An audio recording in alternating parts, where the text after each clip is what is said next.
Hello, in front of me I've got Corsair K65 Plus. In this video I'll show you how to manage key assignments.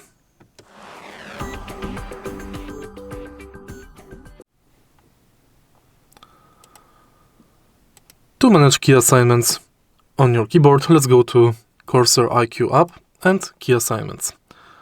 Tap plus and now select Remap. Keyboard, lens, mouse, keystroke. Select firstly key and now select new function.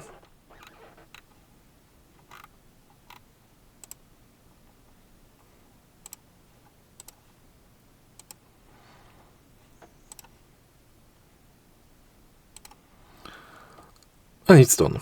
You can also create macro like text, media, launch app, voice notifications. If you find this video helpful, please leave like, comment and subscribe.